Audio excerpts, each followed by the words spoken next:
ശത്രു ആ കുഴിയിലിട്ട് നമ്മളെ വെട്ടിമൂടും. എനിക്കിതുപോലെ ഉപകാരം ചെയ്തില്ലെങ്കിൽ ഉറക്കം വരാത്ത ചില ഊണച്ചെറ്റാണുണ്ട് ഈ നാട്ടിൽ.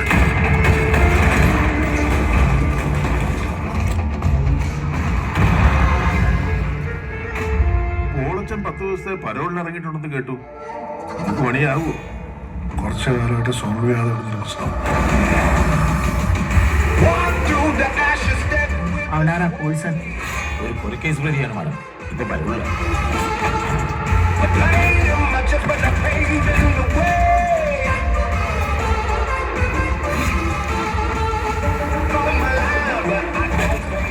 പരോള് ക്യാൻസൽ എന്തെങ്കിലും ചെയ്യും.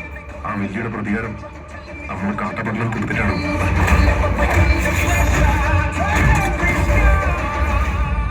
ചേട്ടായി വന്നതിന്റെ കൂട്ടത്തില് കാണാതെ പോയ കുഞ്ഞാങ്ങളെയും തിരിച്ചെത്തി.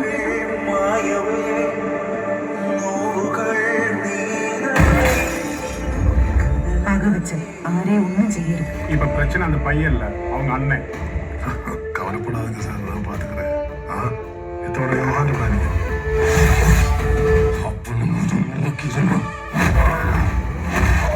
5 പേരെ ഐസിയു കിടക്കണേ. ഒരെണ്ണത്തിന്റെ പോലും സ്റ്റേറ്റ്മെന്റ് എടുക്കാൻ പറ്റില്ല. കണക്ക് ചോദിക്കാൻ അറിയാൻ പിന്നെ പേടിച്ചിട്ട് കാര്യമില്ല പപ്പ.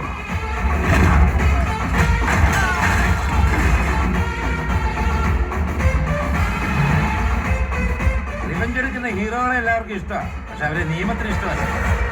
ഇതിന്റെ പേരിൽ തെമ്മാടിക്കുഴി പോയി കിടക്കാനാണെങ്കിൽ ഞങ്ങൾക്ക് ഓക്കെയാണ്. നമ്മളെ ചതിച്ചവരുടെ എണ്ണ എടുക്കുമ്പോ നമ്മള് ചതിച്ചവരുടെ മുഖങ്ങളും എണ്ണ തിട്ടപ്പെടുത്തട്ടെ സാറേ. എന്നാലല്ലേ കർത്താവിന്റെ കണക്കുമായിട്ട് അങ്ങ് ഒത്തുപോകും.